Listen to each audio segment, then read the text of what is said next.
Hi అండి, అందరు ఎలా ఉన్నారు? ఇక్కడ మీకు థంబ్నెయిల్ చూడగానే అర్థమైపోయి ఉంటుంది కదా, ఎక్కడో సాయిబాబా స్వామి టెంపుల్ అయితే వీడియో తీసేసింది అని చెప్పేసి. అవునండి, ఎక్కడో అయితే కాదు, అది ఎక్కడ అనేది చెప్తాను. ఫస్ట్గా ప్రతి ఒక్కరైతే ఓం సాయిరామ్ అని మాత్రం టైప్ చేసేసేయండి ఫ్రెండ్స్, ఓకేనా? ఎందుకంటే సాయిబాబా అంటే ఇష్టం ఉండని వాళ్ళు ఎవరుంటారు చెప్పండి. ఫస్ట్ వచ్చేసి వీడియోలోకి వెళ్ళే ముందు ఈ ప్లేస్ ఎక్కడ ఏంటి అనేది నేను చెప్పాలి అంటే మీరైతే నాకు ఫస్ట్ కామెంట్స్ అయితే చేసేసేయండి. వీడియోని కూడా ఎక్కడ స్కిప్ చేయకండి ఫ్రెండ్స్. మొత్తానికి అయితే ఇది నేషనల్ హైవే మీదనే ఉంటుందండి, అంటే నేషనల్ హైవే రోడ్డు పక్కన ఉంటుంది. పార్కింగ్ ప్లేస్ చాలా బాగుంటుంది. గుడికి ముందర మాత్రం అట్రాక్షన్గా ఉంటుందండి లొకేషను. పిల్లలు ఆడుకోవడానికైనా, మనం ఫ్యామిలీతో వెళ్ళినప్పుడు ఉండడానికి రూమ్స్ ఉన్నాయి. అండ్ అలాగే ఫోటో లవర్స్ ఉంటారు కదా, వాళ్ళు ఫొటోస్ తీసుకోవడానికైనా చాలా బాగుంటుంది. ఒక టూరిజం ప్లేస్ అండి ఇది. వచ్చేసి జస్ట్ రీసెంట్గా అయితే కన్స్ట్రక్షన్ అయిపోయింది, ఓపెనింగ్ అయిపోయిందండి. ఉగాది కంటే ఒక 5 days ముందు అయితే స్వామివారిని ప్రతిష్ఠించారు. స్వామివారి స్టాచ్యూ చూశారు కదా థంబ్నెయిల్లో, ఎంత బాగున్నారు కదా. అసలు సాయిబాబా స్వామి అంటే ఎవరికి ఇష్టం ఉండదు చెప్పండి. మన నంద్యాలలో అయితే చాలా అద్భుతంగా ఉందండి సాయిబాబా స్వామి టెంపుల్. కానీ నెక్స్ట్ నేను చూస్తున్న అత్యద్భుతమైన కట్టడం వచ్చేసి ఇదే అండి. ఎందుకంటే షిరిడి నేను ఎప్పుడు వెళ్ళలేదు. సో నాకైతే చూడగానే కళ్ళకు అట్రాక్షన్గా అనిపించేసింది. ప్రతి ఒక్కరికి నేను ఇచ్చే సజెషన్ ఏంటి అంటే తప్పకుండా ఈ టెంపుల్ని ఒక్కసారైనా విజిట్ చేయండి ఫ్రెండ్స్, ఓకేనా? టెంపుల్ లోపల అండి ఇది వచ్చేసి. టెంపుల్ లోపల వినాయకుడు ఉన్నారు, సాయిబాబా స్వామివారు చూడండి. మేము వెళ్ళింది రాంగ్ టైం కాబట్టి భక్తులు ఎవ్వరూ లేరు. ఎందుకంటే మధ్యాహ్నము 3:30కి వెళ్ళామండి మేము. టెంపుల్ కూడా చాలా పెద్దగా ఉందండి. అసలు ఎంతమంది వెళ్ళినా కూడా చాలా ఓపెన్ ప్లేస్ ఉంది. అంతేకాకుండా టెంపుల్ లోపల కూడా చాలా పీస్ఫుల్ ప్లేస్ అయితే ఉందండి. సాయిబాబా స్వామివారి టెంపుల్కి వెళ్ళగానే ఆ ప్రశాంతతే వేరు కదా ప్రతి ఒక్కరికి. మార్నింగ్ అండ్ ఈవినింగ్ అయితే భక్తులు చాలామంది అయితే ఉంటారంట అండి. రీసెంట్గా ఓపెన్ అయింది కాబట్టి ఇంకా ఎక్కువగా వస్తున్నారు. చుట్టుప్రక్కల విలేజెస్ వారైతేనేమి, హైవే మీద వెళ్ళేవారైనా. అంతేకాకుండా అప్పుడు ఉగాది కాబట్టి ప్రతి ఒక్కరు ఊర్లోకి వెళ్తూ విజిట్ చేసేవాళ్ళు చాలామంది అయితే ఉన్నారండి. అందులో మేము కూడా ఒకరము. మేము ఉగాదికి వెళ్ళినప్పుడు హైవే మీద వెళ్తూ ఉంటే టెంపుల్ అయితే కనిపించింది. సో ఆ రోజు అయితే వెళ్ళలేదండి, ఎందుకంటే ఆ రోజు వెళ్ళేటప్పుడు 12:30 అలాగైంది. జర్నీ చేసాం కాబట్టి. సో ఇంకా ఏం చేసాము, నెక్స్ట్ డే అయితే వచ్చేసామండి. నెక్స్ట్ డే వచ్చేసి విజిట్ చేసేసుకున్నాము టెంపుల్ని. కానీ అప్పుడు కూడా రాంగ్ టైంలోనే వెళ్ళిపోయాము, 3:30 అలా అయింది. సో ఆ టైంలో భక్తులు అయితే ఎవరు లేరు, మేము ఇంకో ఫ్యామిలీ మాత్రమే ఉన్నామండి.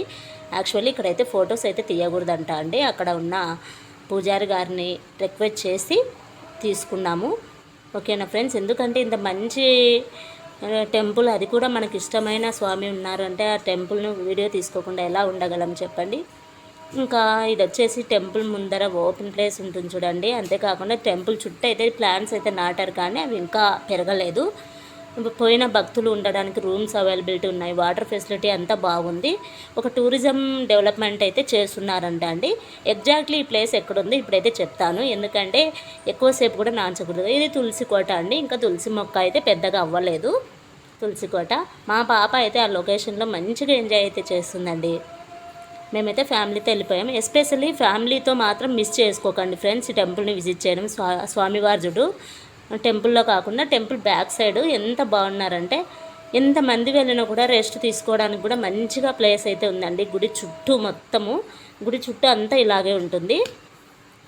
అసలు ఈ కన్స్ట్రక్షన్ కానీ, ఈ బిల్డింగ్, ఈ టెంపుల్ ఏ మోడల్ అనేది మీరే కామెంట్స్ అయితే చేసేసేయండి. నా ఒపీనియన్లో వచ్చేసి కేరళ మోడలా లేదంటే ఇంకే మోడలా అర్థమైతే కాలేదు, కానీ చాలా అట్రాక్టివ్గా ఉంది. హైవే మీద వెళ్తూ ఉంటే ప్రతి ఒక్కరిని అట్రాక్ట్ చేస్తుంది. అంతేకాకుండా స్వామివారి టెంపుల్ అంటే ఖచ్చితంగా విజిట్ చేసేసేయాల్సిందే. ఇంకా ఇది గుడి ముందర అని చెప్పాను కదా, స్టెప్స్ అయితే దాదాపు 60 వరకు అయితే ఉన్నాయండి స్వామి టెంపుల్కి వెళ్ళడానికి. మొత్తం పాలరాతితోనే స్టెప్స్ అయితే ఉన్నాయి.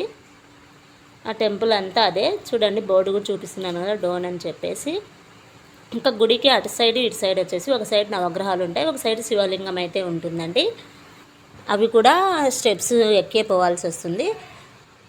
ఫైనల్లీ ప్రతి ఒక్కరైతే మిస్ కాకుండా చూడండి. టెంకాయలు అంటే సాయిబాబా వారి టెంపుల్లో ఏం చేస్తాము, వేస్తే కాల్చి ఆ బూడిదని అయితే కలెక్ట్ చేసుకొని వస్తాము, లేదంటే బయట ఈ విధంగా కొట్టుకోవచ్చు కదా.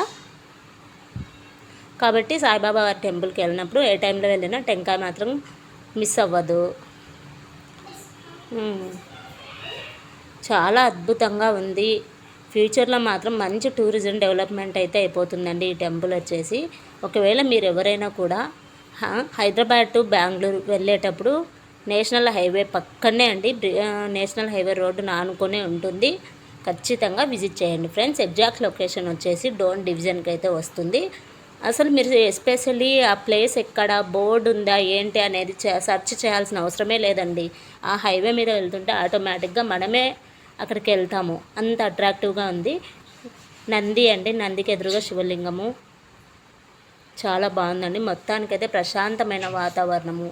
చాలామంది ఏదో తెలియని డిప్రెషన్లో ఉన్నా, ఆ విధంగా ఉన్నా కూడా ఈ టెంపుల్ని అయితే ఖచ్చితంగా విజిట్ చేయండి. కాసేపైనా ప్రశాంతంగా ఉండగలుగుతారు. కానీ కొద్ది రోజులు పోతే మాత్రం మంచిగా ఉంటుంది ఈ టెంపుల్ వచ్చేసి. పెళ్ళిళ్ళకు కానీ ఏదైనా ఇవి ఉంటాయి కదా, వెళ్ళిన వారికి భోజనాల ఫెసిలిటీ కోసం రూమ్స్ అయితే అవైలబిలిటీలో ఉన్నాయి. కానీ ఇంకా కాస్త అయితే డెవలప్మెంట్ చేసే ఛాన్సెస్ ఉన్నాయంట. ఉగాది కంటే కొంచెం ముందు మాత్రమే టెంపుల్ ఓపెన్ అయింది, ఒక 5 days ముందు.